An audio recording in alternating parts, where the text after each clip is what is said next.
Pasca pengambilan paksa jenazah di sejumlah rumah sakit di Makassar, aparat TNI dan Polri diterjunkan untuk melakukan penjagaan. Hal ini terlihat di Rumah Sakit Umum Labuang Baji, Makassar, Sulawesi Selatan. Pengamanan dari personil gabungan ini untuk mengantisipasi berulangnya peristiwa pengambilan paksa oleh pihak keluarga. Tidak hanya untuk pasien yang sudah meninggal dunia, namun juga menjaga pasien positif corona yang sedang menjalani perawatan di rumah sakit ini. Pihak rumah sakit bekerja sama dengan gugus tugas provinsi, juga terus memberikan edukasi dan sosialisasi kepada pasien sendiri agar tetap memeriksakan diri secara intensif demi mencegah penyebaran lebih luas lagi.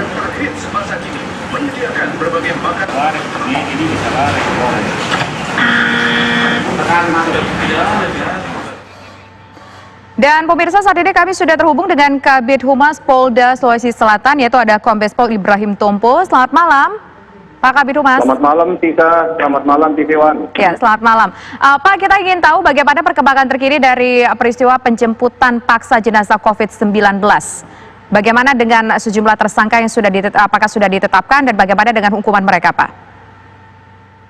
Iya, jadi pasca kejadian di 4 TKP dan 4 rumah sakit yang berbeda, kita sudah mengamankan kurang lebih sekitar 42 orang.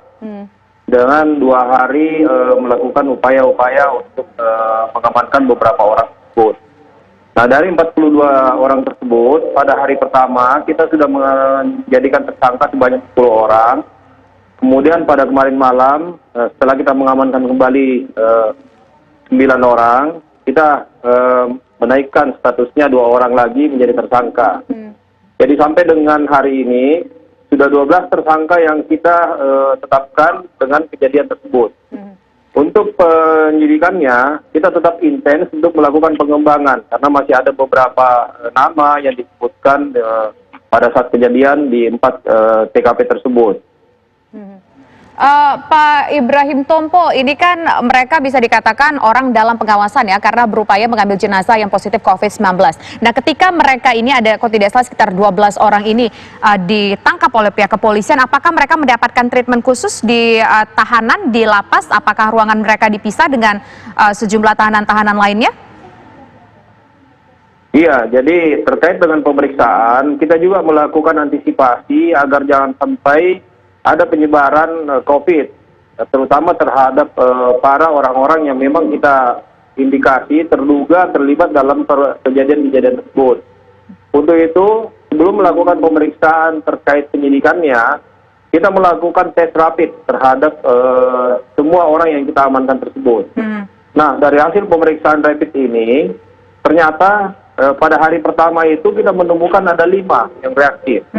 Untuk perlakuannya, kita masukkan ke dalam hotel isolasi untuk bisa dikarantina di sana, sementara proses penyidikannya tetap kita jalankan.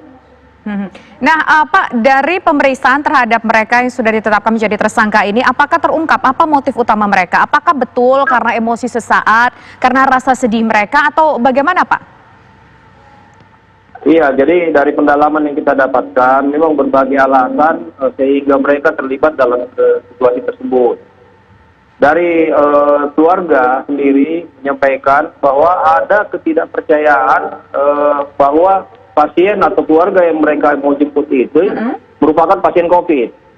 Sehingga mereka berupaya memaksakan kehendaknya bahwa dengan tidak adanya COVID tersebut atau bukan pasien COVID tersebut, mereka masih bisa memperlakukan keluarganya dengan pemakaman atau pemulasaran seperti biasanya. Nah, namun ini sudah jelas berbeda, karena dari rumah sakit sendiri sudah dinyatakan bahwa pasien-pasien ini merupakan pasien COVID. Nah, dengan kondisi tersebut akhirnya mereka tidak boleh untuk mengambilnya. Dan beberapa orang juga yang kita periksa, mereka menyatakan bahwa karena mendengar bahwa yang dijemput ini bukan pasien COVID, akhirnya mereka juga ikut-ikutan. Oke, baik.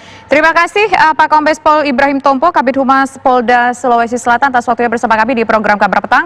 Di program Apa Kabar Indonesia Malam, maksud kami pemirsa, dan semoga peristiwa-peristiwa ini tidak pernah terjadi lagi di kemudian hari. Nah, saya ingin ke Prof. Faisal Yunus. Ya. Ada rasa ketidakpercayaan dari masyarakat, dari anggota keluarga mengenai hasil tesnya korban ini? Ya, jadi gini. Kan kita tahu ada masa inkubasi atau masa di mana virusnya masuk tapi belum menyebabkan dia ada gejala, belum dia sampai menimbulkan tanda-tanda sakit. Nah, itu masa inkubasi itu antara 2 sampai 14 hari. Jadi, nah kalau kita melakukan pemeriksaan, apakah itu rapid test atau kadang-kadang juga swab, kadang-kadang dia masih negatif. Maka itu sebabnya kalau kita tetap curiga, kita harus mengulang. Pak, kalau dia dengan swab. Jadi kalau swab walaupun negatif, mungkin saja virusnya belum ada di tempat yang kita swab di tenggorokan, di daerah hidung. Jadi kalau kita ambil, bisa saja virusnya belum ada di sana. Jadi hasilnya pasti negatif. Nah, kalau kita tetap curiga, kita akan mengulang. Kita ulang misalnya 1 minggu kemudian, kita lakukan. Apalagi kalau rapid. Rapid kan positif kalau dia sudah ada antibody. Antibody itu terbentuk kalau virus sudah masuk ke dalam badan kita. Paling cepat dia timbul 7 hari, bisa-bisa juga 10 hari kemudian. Jadi misalkan begini, hari ini dia tertular. Kalau kita ambil hari ini, atau sampai 7 hari kemudian, dia pasti negatif. Makanya rapid test tidak dianggap negatif kalau 1 kali dikerjakan. Jadi harus diulang 1 minggu kemudian. Kalau tetap negatif, masih juga belum tentu dia tetap negatif. Artinya ketidakpahaman dari keluarga korban COVID-19 ini yang membuat mereka akhirnya menjadi ikut-ikutan ingin mengambil jenazah, rasa ketidakpercayaan juga dengan rumah sakit begitu ya. Betul, demikian. Nah, coba kita tanyakan ke Pak Kunchoro. Pak Kunchoro, ini bagaimana untuk menyampaikan tekniknya sendiri? Apakah ada mungkin komunikasi antar rumah sakit sendiri? Bagaimana teknik seharusnya untuk menyampaikan soal kesalahan persepsi dari anggota keluarga, mereka nggak percaya dengan hasil rapid test ataupun dengan swab yang dilakukan perlu berulang-ulang, Pak Kunchoro? Iya, Pak. Jadi gini ya, memang pengulangan perlu. Tapi sebelum ini kan juga sebelum mereka sakit pun sebetulnya nih di dunia luar ini ya, media semua telah menjelaskan itu semua di pengajian, di macam-macam deh udah disampaikan. Bahkan kalau kita ingat aja, kita naik pesawat itu ya. Pesawat masih diajari kita cara memakai safety belt, ya berkali-kali masih diulang itu di dalam pesawat. Nah sekarang yang seperti ini, yang segmennya begitu banyak, variasinya banyak, itu tidak mudah mengkomunikasikan. Jadi ini sebetulnya bukan sekedar aspek keamanan, ada rebutan, bukan sekedar aspek medis, tetapi ini aspek informasi dan edukasi. Jadi harus dikoyok bareng, gini istilahnya. Jadi harus berulang, koyok bareng. Jadi komunikasi ini menjadi sangat penting di sini. Tidak mudah itu. Nanti harus belajar banyak sama Pak Kiai ini. Oke. Pak Kunchoro, ini lantas bagaimana antisipasi langkah selanjutnya dari rumah sakit ini kan sudah berkoordinasi, bekerja sama akhirnya dengan TNI dan Polri untuk mengawasi pasien COVID itu sendiri, mengawasi juga kamar jenazah. Nah, berapa banyak kira-kira yang dibutuhkan tiap-tiap rumah sakit rujukan untuk tim keamanan sendiri, Pak Kunchoro? Waduh, jadi gini ya, memang rumah sakit rujukan kan yang milik, yang ditunjuk oleh Kementerian Kesehatan 132 ya. Kemudian gubernur itu, kepala daerah itu 703 kalau nggak salah. Nah, sebanyak itu tentu juga tidak semata-mata secara fisik ya. Tapi saya terima kasih banget nih, terutama ketika pada titik keseimbangan tertentu ramenya di mana Makassar itu kepolisian keamanan luar biasa. Terima kasih banget ini Pak Ibrahim. Ini kita ketemu kedua kalinya di sini di media ini. Nah, tentu tidak seperti itu. Teknologi juga bisa mendekatkan itu semuanya.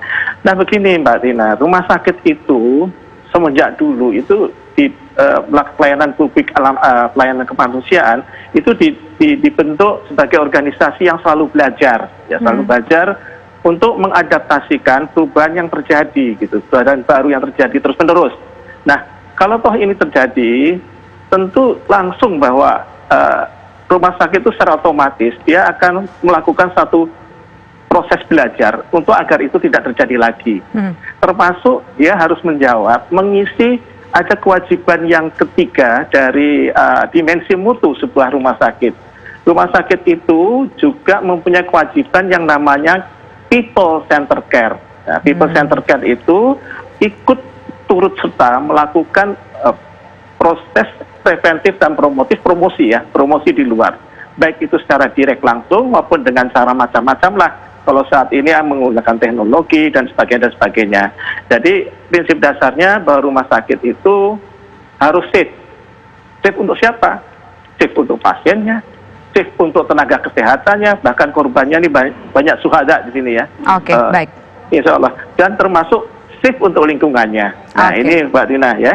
Oke, baik. Terima kasih Pak Kunchoro, merupakan Ketua Umum Perhimpunan Rumah Sakit Seluruh Indonesia atas waktunya bersama kami di Apa Kabar Indonesia Malam. Selain memang tentu membutuhkan bantuan mungkin dari TNI dan Polri yang sudah ditempatkan di sebagian rumah sakit rujukan, pemirsa juga perlu di situ melakukan pendekatan secara psikologis tentunya kepada keluarga korban, juga korban sendiri supaya hal serupa tidak terjadi kembali begitu ya. Terima kasih Pak Kunchoro, selamat malam. Ya, selamat malam. Assalamualaikum. Waalaikumsalam warahmatullahi wabarakatuh. Nah, nanti kita akan lanjutkan kembali perbincangan Pak Kiai dan juga Prof Yunus, tapi nanti pemirsa usaha jeda berikut kami kembali sesaat lagi.